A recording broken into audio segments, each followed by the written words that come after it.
अस्सलाम वालेकुम वरहमतुल्लाह। ख़वातीन हज़रात, कहते हैं कि एक दफ़ा एक जंगल में एक हिरन रहता था।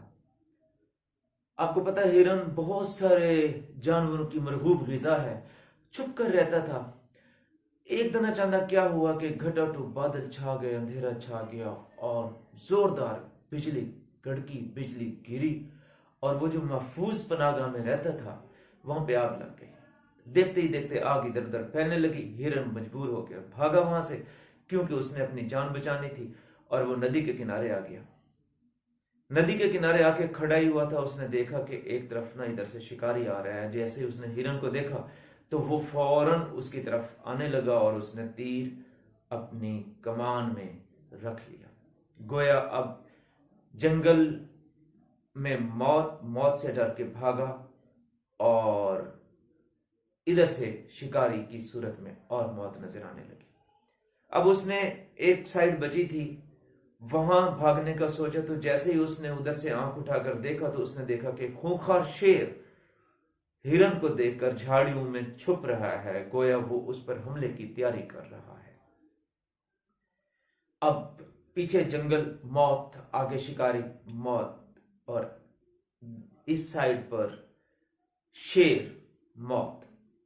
उसने सोचा अब एक ही रास्ता बचा है, दरिया और वही नदी, और नदी में वो नहीं जा सकता क्योंकि उसको पता था कि नदी जो है ना बड़े बड़े मगरमच्छों से पुर है। उसके ऐसे ही पांव रखने की देर है कि उसको मगरमच्छ टिक्का बोटी कर लेंगे।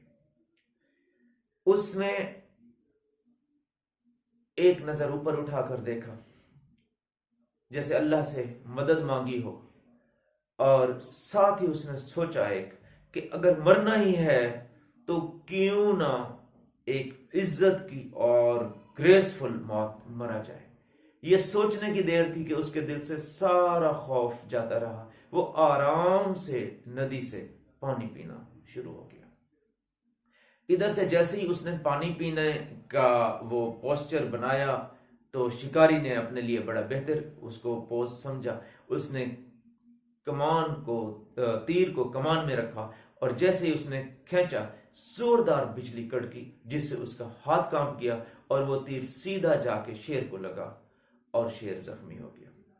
शेर ने फौरन देखा कि उसको जख्मी किसने किया है, तो वो शिकारी की तरफ दौड़ पड़ा। उधर से शिकारी जो है ना, उसको देखकर शिकारी भी आगे भाग पड़ा। अब थोड़ी ही देर में गोया ना शिकारी था और ना शेर था। इधर से बिजली कड़की, साथ ही बारिश शुरू हो गई। मूसलाधार बारिश की वजह से जंगल की आग भी बुझ गई थी। अब यही हिरन बड़े ही पुरसकून अंदाज में वापस अपने ठिकाने पर चला गया और वो वहीं जाके दोबारा छुप गया।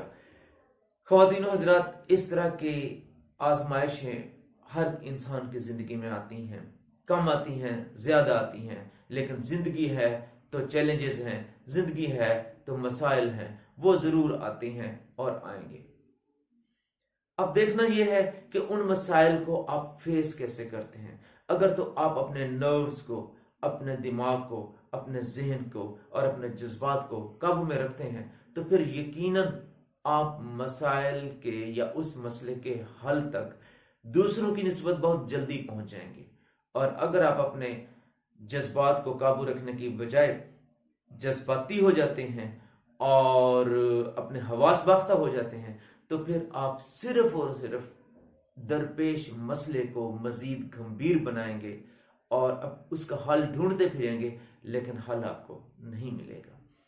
तो इसलिए सबसे पहली बात जो है ना, अपने दिमाग और अपने जज्बात और अपनी सोचों को कंट्रोल करना सीखें और उनका तज्जिया करें। अगर ऐसी सूरत हाल आपको दरपेश आती है तो अपने सोच का और अपने जज्बात का तज्जिया करें कि कहीं मैं ओवर रिएक्ट तो नहीं कर रहा, क्या जिस तरह सोचना चाहिए और जिस तरह से मुझे जज्बात को काबू में रखना चाहिए क्या मैं वैसे कर रहा हूं। अगर है तो ठीक है, वरना रिव्यू करें अपनी सोचों को और अपने जज्बात को कंट्रोल करें। सूरत हाल को बड़ी नरमी से और बड़े ध्यान से समझें, तवज्जो दें, उस मसले के हर पहलू पर तवज्जो दें, और फिर जो सबसे बेहतरीन हल हो या बेहतरीन कदम हो वही उठाना चाहिए। और आप देखेंगे कि आप इंशाल्लाह उस मसले पर बहुत जल्दी काबू पा लेंगे।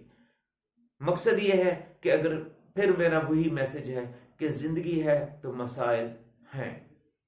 وہ جو بندہ قبر میں سویا ہوا ہے صرف اس کو مسئلہ نہیں ہے، باقی ہر کسی کو دنیا ہے تو دنیا کے مسائل بھی ساتھ لگے ہوئے ہیں. اس کو کیسے حل کرنا ہے؟ آپ نے اکثر دیکھا ہوگا کہ آپ کو کچھ لوگوں کو آپ بڑے رشک سے دیکھتے ہیں کہ یار کچھ بھی ہو جائے یہ بڑے پرسکون رہتے ہیں، بڑے کام رہتے ہیں. وجہ کیا ہوتی ہے؟ دراصل وہ جذبات سے زیادہ اپنے دماغ کا استعمال کر رہے ہوتے ہیں اور اپنے جذبات کو قابو اور دماغ کو زیادہ تیز استعمال کر رہے ہوتے ہیں. تو گویا یہ چیز کرنا سیکھیں، اپنی ٹریننگ کرنا خود سیکھیں، زندگی جئیں، کامیاب زندگی جئیں. اپنا بہت سارا خیال رکھیں. السلام.